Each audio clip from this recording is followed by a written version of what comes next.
하나님의 사랑을 받고 있는 우리는 물론 예수님을 믿고 예수님 말씀대로 순종해서 하나님 뜻대로 성실한 믿음의 삶을 살고 싶어하는 모든 크리스찬들은 진실로 부활하신 주님이 우리에게 주신 부활의 능력을 부여잡고 그리고 부활의 증인으로서 참된 삶을 모두가 살고 싶어합니다.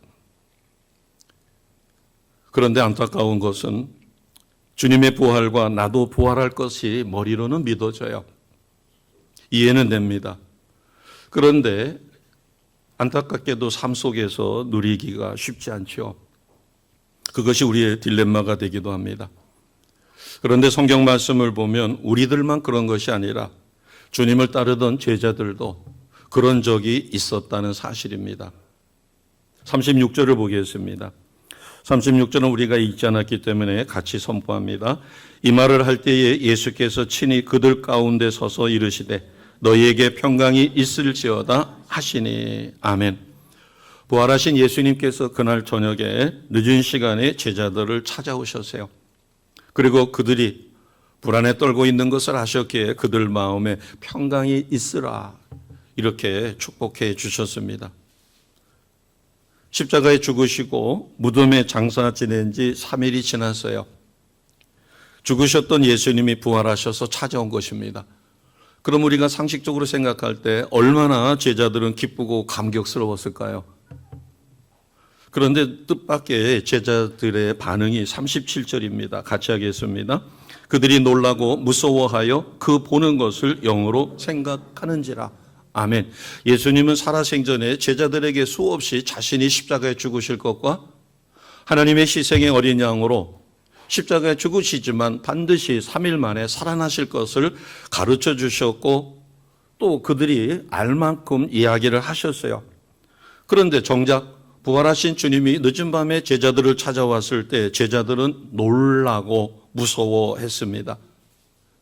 그리고 부활하신 예수님으로 믿지 못하고 환영을 보는 것처럼 영으로 생각을 했어요. 그러자 예수님께서 또 말씀하셨습니다. 38절입니다. 같이 합니다. 예수께서 이르시되 어찌하여 두려워하며 어찌하여 마음에 의심이 일어나느냐. 왜 두려워하느냐는 겁니다. 나는 부활한다고 이야기하지 않았느냐. 그래서 내가 부활하여 너희 앞에 있지 않느냐. 그러면서 왜 믿지 못하느냐 하는 것이에요. 요한은 이 말씀을 좀 더 구체적으로 기록을 하고 있습니다. 요한복음 20장 19절입니다. PPT에 준비가 되어 있어요. 같이 합니다. 이날 곧 안식 후 첫날 저녁 때에 제자들이 유대인들을 두려워하여 모인 곳에 문을 닫았더니 예수께서 오사 가운데 서서 이르시되 너희에게 평강이 있을지어다. 아멘. 36절 말씀과 똑같은 말씀인데 앞부분에 제자들이 왜 문을 꽁꽁 닫고 지금 어떤 심령으로 있는가 하는 것입니다. 예수님께서 십자가에 죽으셨을 때 예루살렘은 아주 살벌했어요.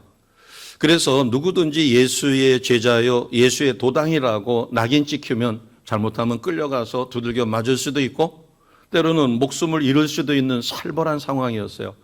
그렇기 때문에 예수님은 금요일 날 우리 시간으로 9시에 사형이 집행돼서 오후 3시에 6시간 십자가에 달리셔서 돌아가셨어요. 금요일 날.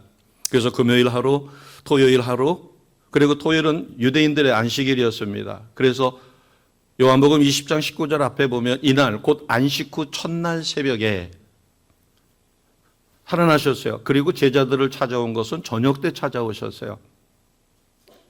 그리고 유대인들을 두려워해서 모인 곳에 문들을 모두 꽁꽁 닫고 그 속에서 두려워 떨고 있는 것이 제자들입니다. 예수님이 부활하신다는 것을 정확하게 믿었더라면 절대 두려워할 리가 없죠. 왜?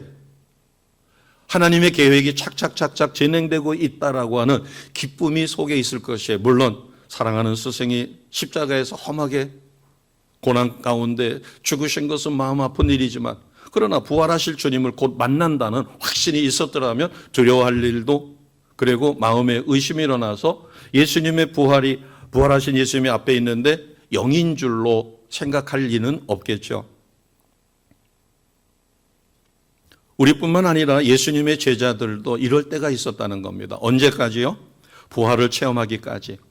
사도행전 2장 1절에 마가의 다락방에 강력한 성령이 임하실 때 사도행전 1장 8절에 성령이 임하시면 너희가 능력을 받고 내 증인이 될 것이라는 그 말씀이 이루어지기까지 제자들은 두려워하고, 그리고 심지어 주님의 죽음을 막지 못했다라고 하는 자괴감도 있었겠죠.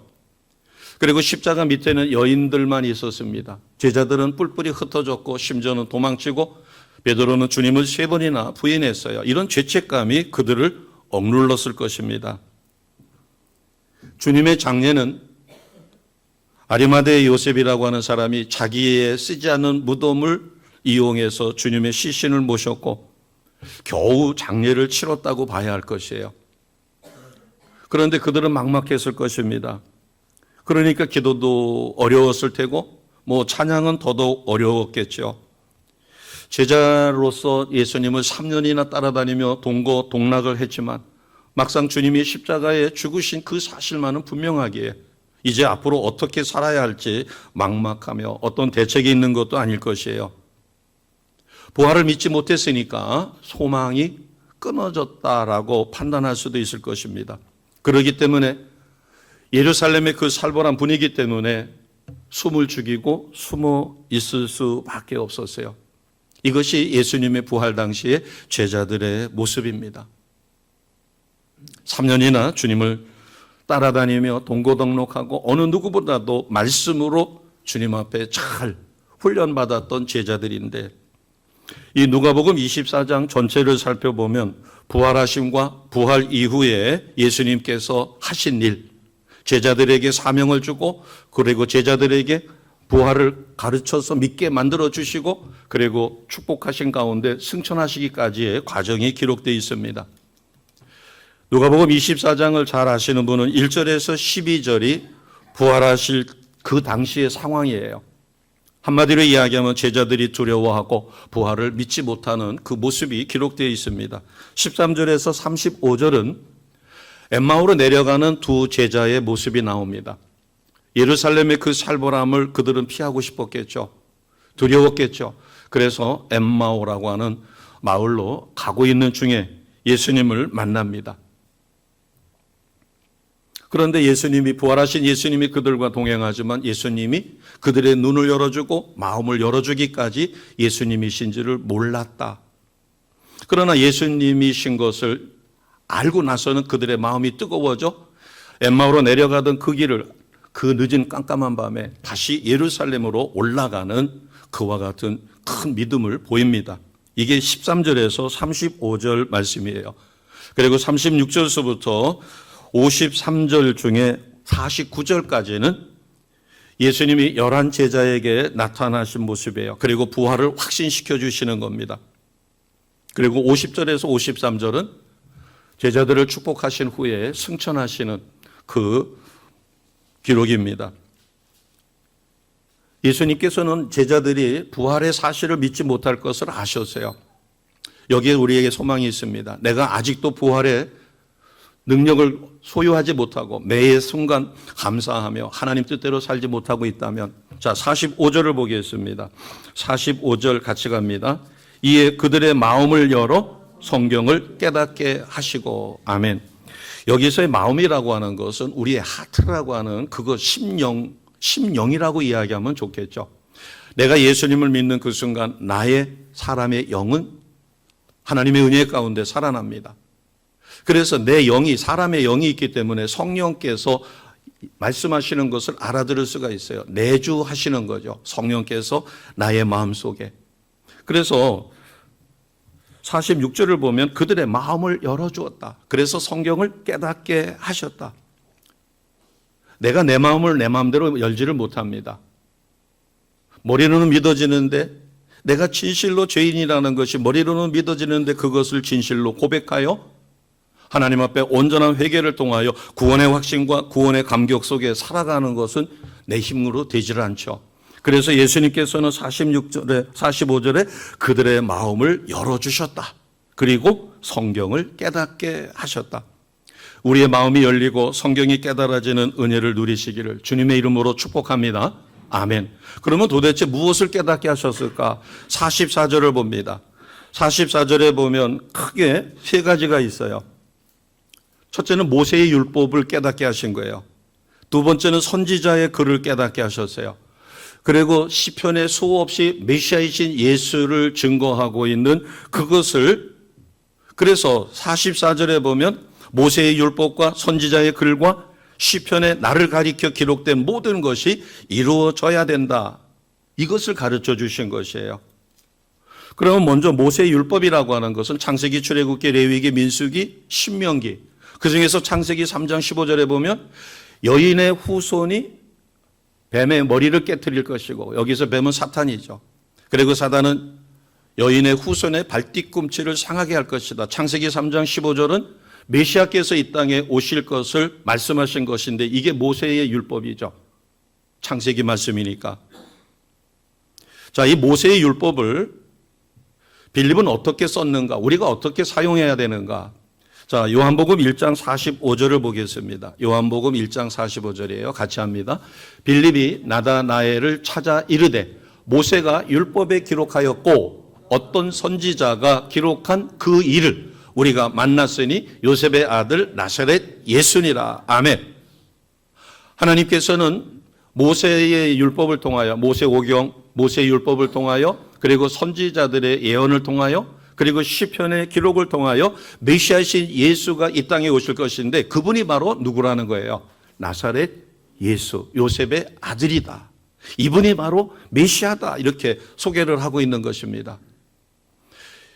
이스라엘 백성이 광야에서 하나님의 말씀에 온전히 순종하지 않고 원망하고 불평했을 때 하나님이 불뱀을 통해 그들을 심판하셨어요. 징벌하신 거죠. 그들이 불뱀에 물려 죽어갈 때 하나님은 상징을 싫어하셔요. 우상을 싫어하시는 거예요. 그런데 모세에게 특이하게 말씀하셔요.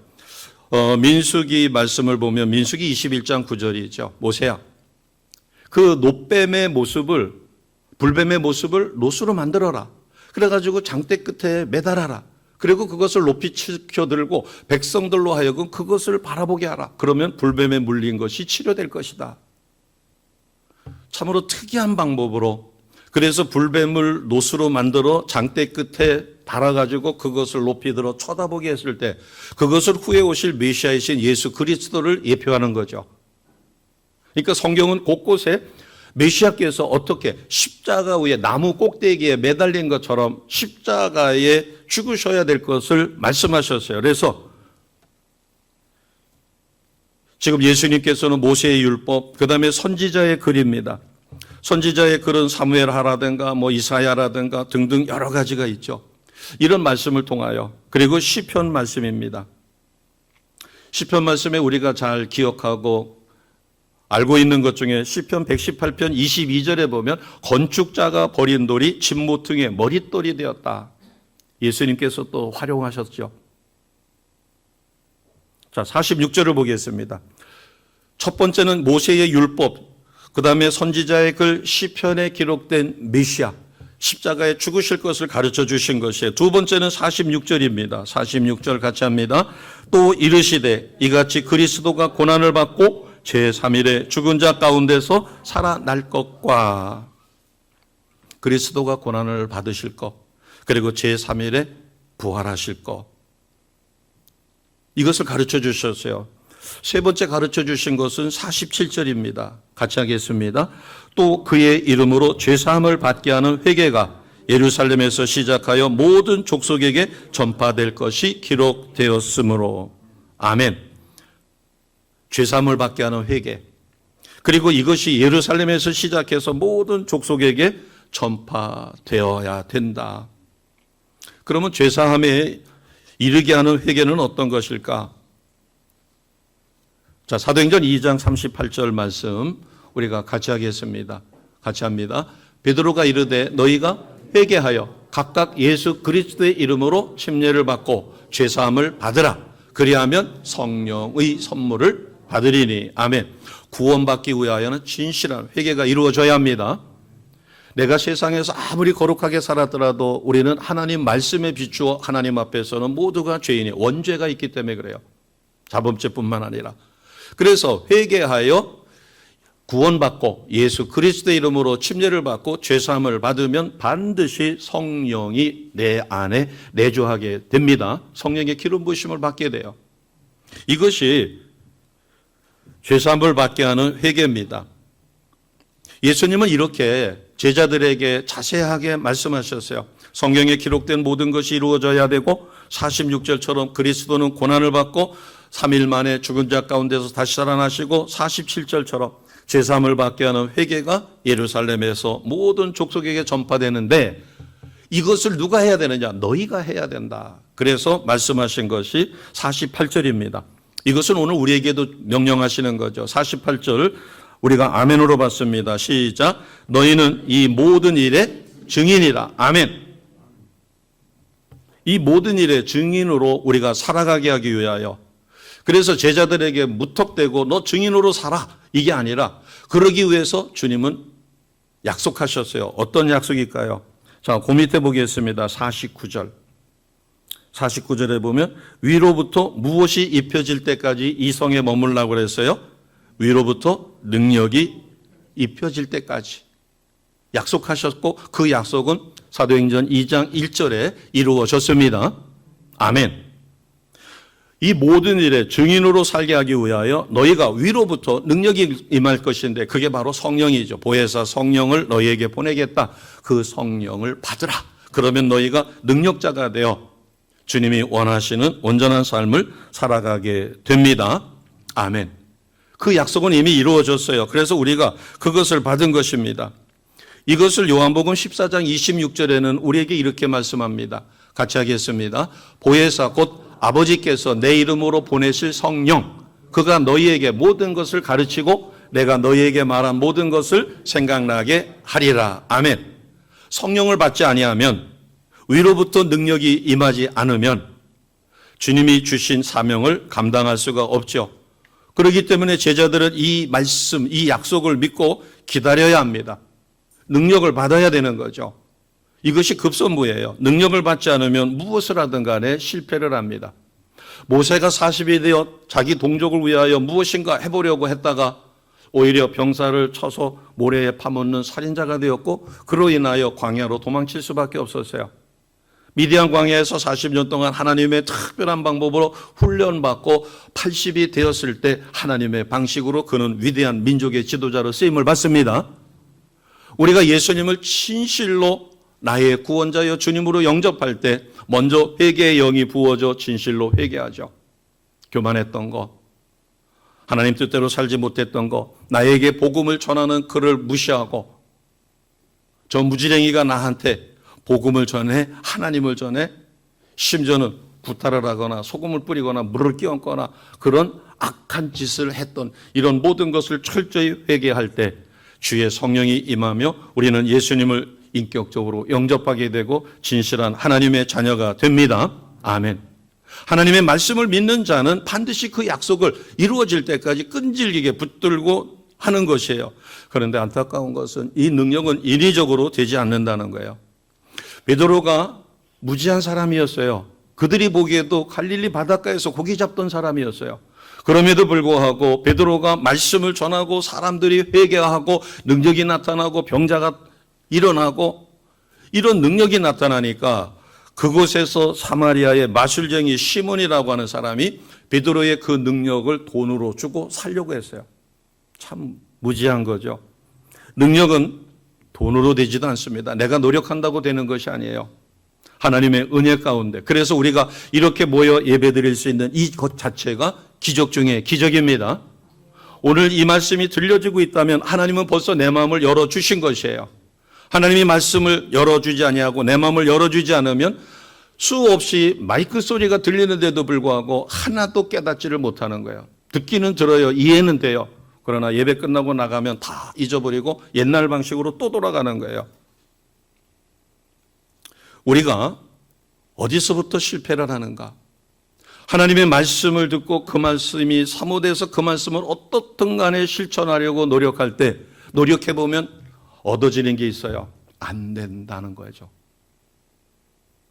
말씀을 들을 때는 감동이 됐고 아멘 아멘 하면 나는 진짜 말씀대로 살고 싶어가지고 그러나 막상 말씀대로 살려고 하다 보면 번번이 넘어져요. 그래서 우리가 능력이 덮일 때까지 강력한 성령의 기름 부으심을 받아 내가 온전히 세워질 때까지 우리는 나 자신의 신앙을 점검해 봐야 합니다. 사도 바울은 고린도 교회 성도들에게 두 번째 보낸 편지에서 고린도후서 13절 5절에 이렇게 그들의 신앙을 점검해 보라고 가르쳤죠. 너희가 믿음이 있는가 너희 자신을 시험하고, 내가 믿음이 있다면, 제자들이 믿음이 있었더라면 두려워서 문을 꼭꼭 닫고 그 속에서 두려워 떨고 있지는 않았을 것입니다. 예루살렘의 살벌한 상황을 피해서 엠마오라고 하는 마을로 내려갔던 두 제자가 주님이 동행하시고 말씀을 같이 나누고 저녁을 같이 먹는데 눈이 닫히니까, 마음이 닫히니까 동행하는 그분이 부활하신 예수님인 것을 몰랐어요. 예수님이 이제 떡을 떼고 축사를 하시면서 그들의 마음을 열고 그들의 눈을 열어주니까 그때서야 부활하신 예수님이신 것을 알고, 근데 그 순간 예수님은 사라지셨어요. 그때 그들이 그렇게 고백하죠. 죽으실 것과 부활하실 것을 말씀을 풀어 가르쳐줄 때 우리 마음이 뜨겁지 않더냐. 우리가 부활하신 예수님을 우리 마음속에 영접하게 되면 놀랍게도 우리 마음은 뜨거워지는 거죠. 자, 어디를 보시는가 하면 16절을 보겠습니다.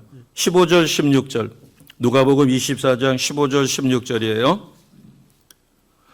제자들이 실패했던 이유, 우리가 부활하신 주님을 온전히 믿지 못하고 능력을 쓰지 못하는 이유가 15, 16절입니다. 같이 하겠습니다.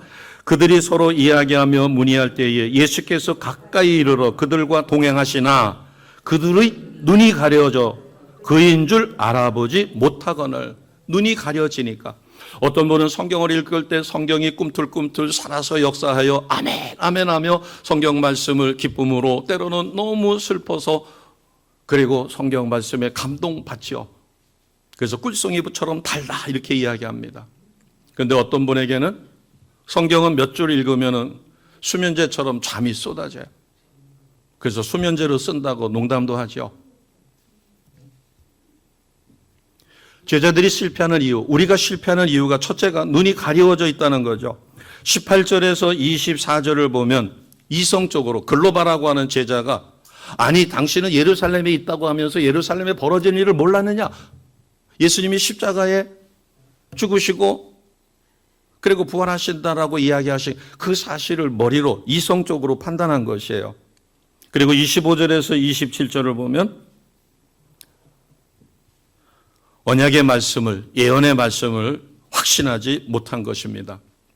오늘 이 시간 하나님의 은혜 가운데 나의 믿음의 눈이 열려 있는가? 나는 말씀이 그대로 믿어지며 그 말씀대로 살고 싶은, 그리고 사라지고 있는가를 우리는 점검을 해봐야 합니다. 우리는 한 번도 넘어지지 않고 완벽하게 예수님을 믿을 수는 없어요. 어린아이가 걸음마를 배우기 위해서는 얼마나 엉덩방아를 쪄요.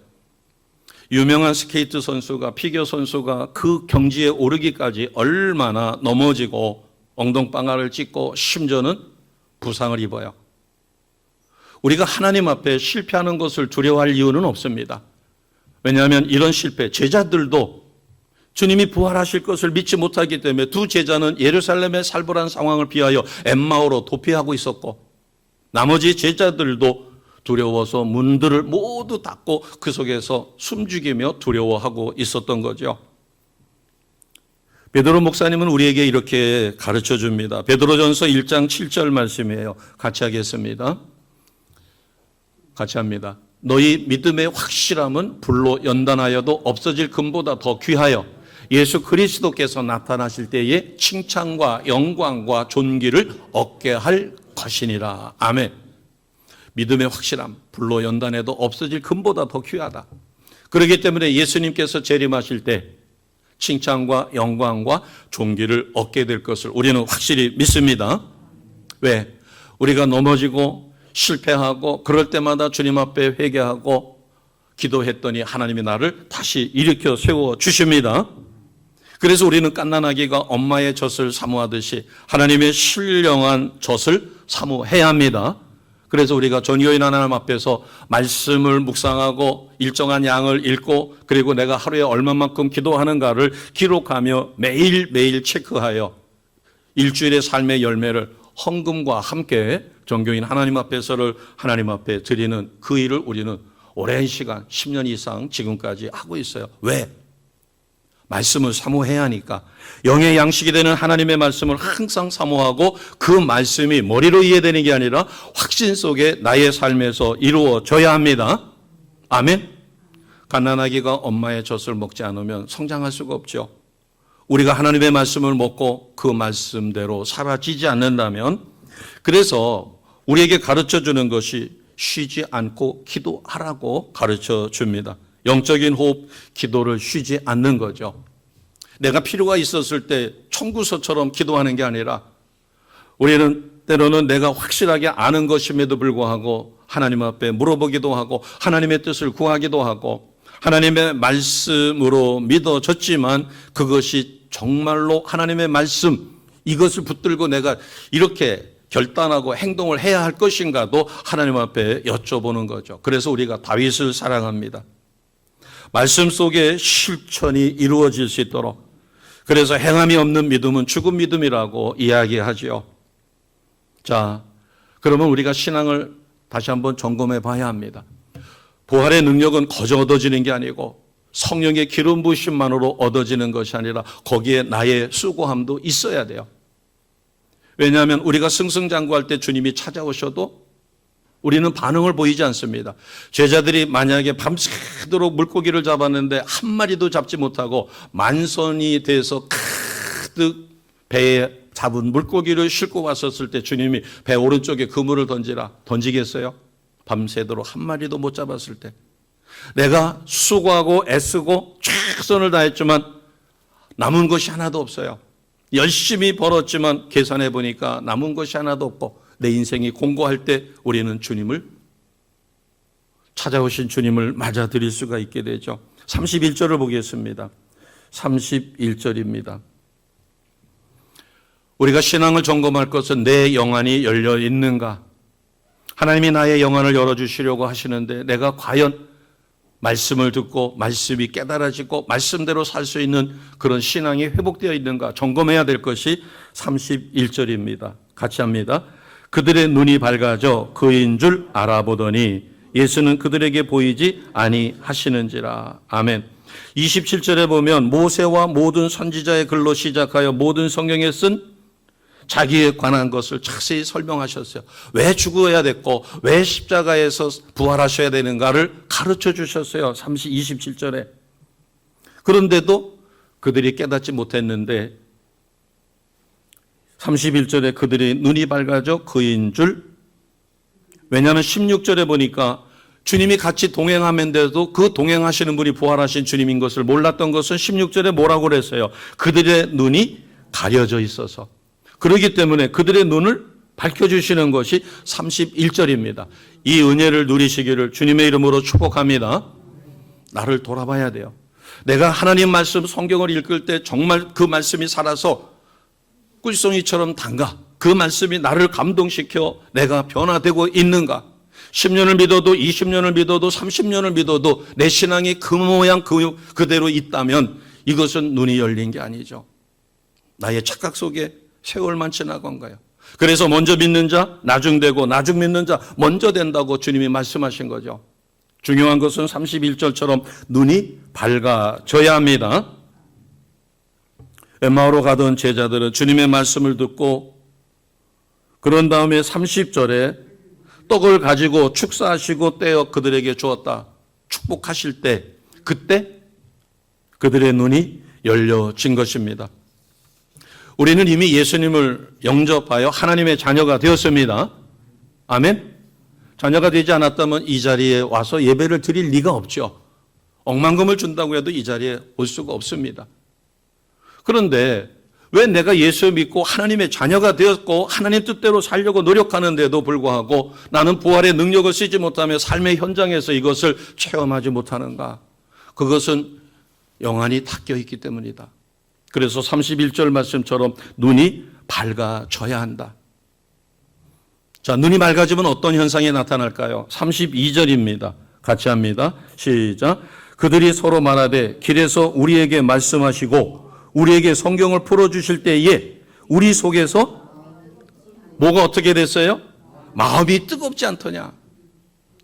예수님을 처음 진실로 영접했었을 때 영안이 열려지면서 하나님이 그대로 믿어지시고 예수님이 그대로 믿어지시며 내가 죄인이라는 사실이 믿어지고 회개하고 고백했더니 나를 용서해 주셨다고 하는 확신이 있었을 때 말할 수 없는 기쁨이 있었죠. 제자들도 영안이 열리게 되자 그들의 마음이 뜨거워졌어요. 그래서 뭐라고 고백하는가 하면 길에서 우리에게 말씀을 해주실 때 성경을 풀어주실 때 우리 속에서 마음이 뜨겁지 않더냐. 자, 마음이 뜨거워졌어요. 영안이 열렸어요. 은혜 가운데 마음이 뜨거워졌어요. 그러면 어떤 행동이 나타날까? 33절입니다. 33절 같이 합니다. 시작. 곧 그때로 일어나 예루살렘에 돌아가 보니 11 제자 및 그들과 함께한 자들이 모여 있어. 아멘. 그때가 어느 때예요? 저녁 때입니다. 아주 늦은 저녁이에요. 그날 새벽에 주님은 부활하셨어요. 그리고 제자들은 그 부활하신 주님을 믿지 못하고 엠마오라고 하는 곳으로 도피하고 있었을 때 주님이 찾아오셨는데 그들이 저녁을 먹었다고 하니까 아주 늦은 시간이겠죠.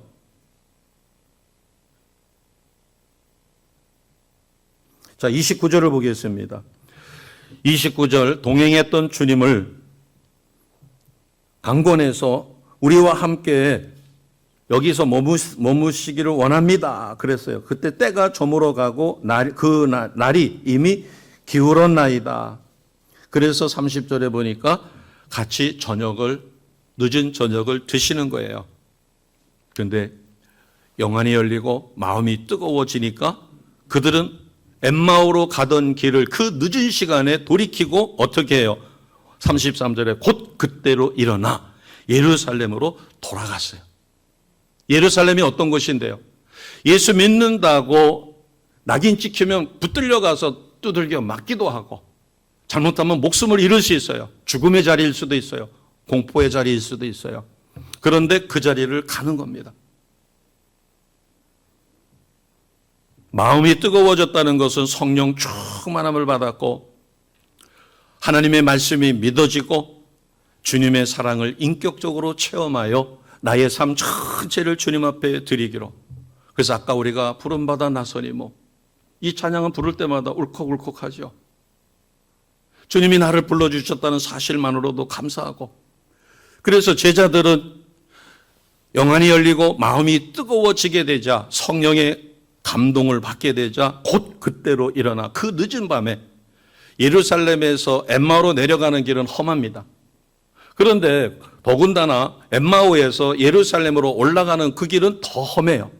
왜? 밤이니까. 더군다나 오르막길이니까. 그런데도 불구하고 날일 새기를 기다리지 않고 그들은 그때 일어나 바로 예루살렘으로 올라가는 것입니다.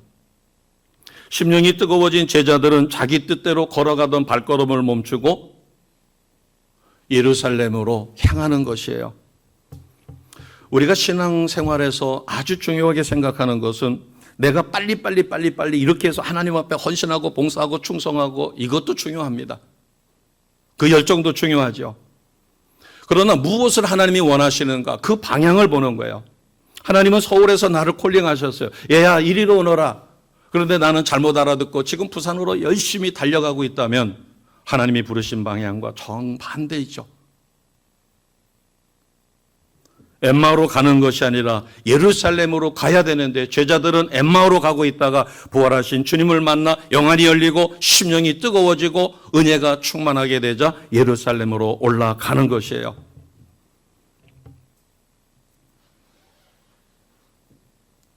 우리가 부활의 능력을 덧입고 하나님의 은혜 가운데 진정한 하나님의 자녀로 거듭나게 되면 그 자리가 고난의 자리요. 그 자리가 잘못하면 죽을 수 있는 자리라 할지라도 주님이 말씀하시면 우리는 아멘하고 그 자리를 갑니다. 아멘. 아멘 하신 분에게 특별한 은혜가 임하시기를 주님의 이름으로 축복합니다. 부름받아 나서니면 어디든지 가오리다. 이것은 그냥 찬송가의 가사가 아니라 뜨거운 심령, 주님 앞에 은혜를 받고 영안이 열리고 심령이 뜨거워지고 성령의 충만한 은혜가 있으면 진실로 어느 곳에서 부르든 간에 아멘 주님 제가 갑니다 하고 그곳으로 달려가게 되는 것이에요. 죽기까지 헌신하며 맡겨진 사명을 감당하며 그 안에서 기쁨이 있어요. 고난 가운데서도 기쁨이 있어요. 사람들은 쓴 커피를 왜 먹느냐고 하지만 그 커피가 쓴데도 불구하고 그 속에서 말할 수 없는 맛을 느끼니까 쓴 커피를 먹는 거예요. 전 세계 사람들이 그렇게 이야기한답니다. 커피를 뜨겁게 먹는 거는 보편화된 문화인데 한국만은 아메리카노를 차게 해가지고 먹는 독특한 민족이라고 그래요. 우리는 뜨거운 국을 호록호록 하면서 호호 불어가면서 먹을 때 시원하다 그래요. 이것을 체험하지 못한 사람들은 아니 어떻게 뜨거운 걸 먹는데 시원하다고 그래요. 뜨거운 것과 시원한 것은 안 맞아요. 그러나 뜨거운 국을 후후 불어가면서 입천장 뒤지 않게 해서 넘겼을 때 이 식도서부터 시작해서 여기가 뜨뜻해지고 온몸이 그 뜨거움으로 확 풀어지는 것을 느낄 때 세상 사람들이 다른 사람들이 체험해보지 못한 그것을 우리는 느낄 수 있는 거죠. 다른 사람들은 다 뜨거운 커피를 먹는데 한국 사람만은 아메리카노를 얼음을 집어넣어 그것도 아주 차게 해서 먹는다는 거죠. 왜? 그것을 먹어본 사람은 자 이제 마지막으로 우리가 한 번 더 점검해야 될 것이 있습니다. 45절 성경 말씀이 깨달아지면 바꿔 이야기하면 마음의 문이 열리면 48점처럼 우리는 증인이 됩니다. 이 모든 일의 증인이 돼요. 이것은 주님을 인격적으로 만날 때 가능합니다. 우리가 주님을 온전히 만나 확실하게 믿어지면 내 속에 복받치는 게 있죠. 그래서 샘솟는 기쁨이다. 감격 이렇게 이야기합니다. 구원의 확신이 있으면 반드시 구원의 감격이 있고 구원의 감격이 있으면 우리는 자원해서 주님이 원하시는 그 일을 행하게 돼요. 자, 이제 주님이 어떻게 하셨어요? 50절을 보겠습니다. 50절 주님은 이제 승천하셔야 돼요. 40일 동안 제자들을 가르치고 그 마지막 날이 되었어요. 50절입니다. 같이 합니다. 예수께서 그들을 데리고 베다니 앞까지 나가사 손을 들어 그들에게 축복하시더니 축복했다라고 하는 것은 무엇일까요? 위로부터의 능력이 임하도록 복을 주신 것이죠. 예수님은 오늘도 예배를 드린 우리 머리 위에 능력의 손으로 축복하고 계십니다. 아멘. 영안이 열려서 바라보시기 바랍니다. 우리가 증인의 삶을 산다고 하는 것은 예수님께서 50절에 그들에게 손을 들어 축복하신 것처럼 주님의 축복의 손 그리고 우리가 참된 복을 받아 성숙한 삶을 삶 속에서 누리는 것입니다. 머리로 믿는 게 아니에요. 기도원에 가서 기도원에 계신다고 해가지고 물론 거기서는 거룩한 삶을 살 수 있어요. 금식할 때는 세상 것 다 내려놓고 거룩해요. 그러나 금식 끝내고 내려오면 불과 몇 분 안 돼서 아니면 몇 시간 안 돼서 며칠 안 돼서 받은 은혜를 내려놓을 수가 있죠. 우리가 증인의 삶을 산다는 것은 주님의 축복의 손 아래 참된 복을 받고 매 순간 승리의 삶을 사는 것입니다. 어떤 유혹도 뿌리칠 수가 있는 거죠. 우리가 증인의 삶을 산다는 것은 부활의 능력을 덧입고 우리가 파워풀한 삶을 사는 것이에요. 전에는 넘어졌어요. 그래서 실패해서 하나님 앞에 눈물로 기도했어요. 하나님 죄송해요. 제가 이런 조그마한 하나 것도 못 이겼어요. 음란한 생각이 드는데 그것을 떨쳐버리지 못해가지고 제가 죄를 졌네요. 용서해 주세요. 주님이 나의 마음의 눈을 열어 성경 말씀을 깨닫게 해주시면 우리는 그 말씀이 그대로 믿어지고 그 말씀대로 사라지게 됩니다. 그리고 내가 기도한 것이 응답되기 시작하는 거예요. 그래서 크고 작은 기적을 체험하게 됩니다. 그냥 증인의 삶을 살라고 하는 것이 아니라 49절에 보니까 위로부터 능력이 임할 것이다. 그것은 바꿔 이야기해서 보혜사 성령, 약속하신 보혜사 성령이 너희에게 임할 것이며 그것이 사도행전 2장 1절의 말씀처럼 120여 명이 마가의 다락방에 모여 있을 때 사모하는 그들 모두에게 강력한 성령이 임했습니다. 그래서 초대교회가 태동이 되며 놀라운 역사가 일어나게 되는 것이에요. 똑같습니다. 부활하신 주님의 능력이 우리에게 임하면 우리는 기적과 승리와 참된 복을 체험하기 때문에 내가 지금 당장 죽어도 나는 두려움이 없어요. 왜? 나는 이미 천국 백성이 되었고, 나는 살 만큼 살았고, 왜? 나는 100세까지 살고 싶지만 지금 내가 30살이라고 했을 때 하나님이 나를 부르시면 30살까지 삶이 나에게 주어진 한계예요. 그럴 때 언제 부르시던 간에 내가 나이가 많든 오래 살았든 적게 살았든 상관없이 주님이 부르심에 우리는 기꺼이 순종할 수 있습니다. 아멘. 그렇기 때문에 어느 곳에 보내시든 간에 내가 준비가 안 됐으면 주님 앞에 솔직하게 고백하는 거죠. 주님, 제가 와서 보니까 저를 선교사로 파송하셨고 저를 목사로 부르셨고 저를 중직자로 부르셨는데 제가 준비가 안 됐네요. 하나님 어떻게 해요? 라고 기도하면 하나님은 베다니까지 부르셔서 그들 위에 손들고 축복하셔서 그들을 능력자로 만들어 주신 주님께서 오늘 우리를 능력자로 변화시켜 주십니다. 내 심령의 기쁨이 넘치게 하시는 거예요. 어떠한 상황에서도 두렵지 않은 거예요. 내가 가진 것을 다 잊어버렸더라도, 욥은 그 엄청난 재산을 잊어버렸고 10명의 자녀를 잊어버렸고 자신의 몸에 악창이 나서 견딜 수 없는 고통 가운데서도 하나님을 바라볼 수 있었기에 끝까지 이기고 승리하게 됩니다. 이게 놀라운 기독교의 특징이에요. 부활의 증인의 삶은 기적과 승리의 참된 복을 체험했기 때문에 우리는 두려움이 없습니다. 그리고 불가능이 없어요. 내 것을 보는 게 아니라, 내 손에 있는 것을 보는 게 아니라 주님이 내게 주시는 능력으로 할 수 있다는 믿음만을 가지고 주를 바라볼 때 우리는 승리할 수 있습니다. 내가 누구를 바라보느냐? 지금 내 발등에 떨어진 불을 바라볼 때 우리는 감사하기가 어렵죠. 어마어마한 일이 덮친데 이렇게 돼 있는데 어떻게 감사가 돼요? 그러나 그것을 디디고 돌파할 수 있게 만들어주시는 주님의 능력을 바라볼 때 우리는 감사할 수 있습니다. 우리가 잘 아는 베드로가 주님을 바라봤을 때는 바다 위를 걸을 수 있어요. 그러나 큰 파도가 닥쳐왔을 때 파도를 쳐다보니까 두려움이 자기 마음을 엄습하게 되니까 물속으로 빠져들어가게 된 것이에요. 예수 안에는 부족함이 없습니다. 같이 해보겠습니다. 예수 안에는 부족함이 없습니다. 지금 이 시간 주님은 찾아오셔서 우리에게 두 손 들고 축복하고 계심을 확실히 믿으시고 부활의 능력을 덧입어 매 순간 승리하시는 우리 성도님들의 삶이 되시기를 주님의 이름으로 축복합니다.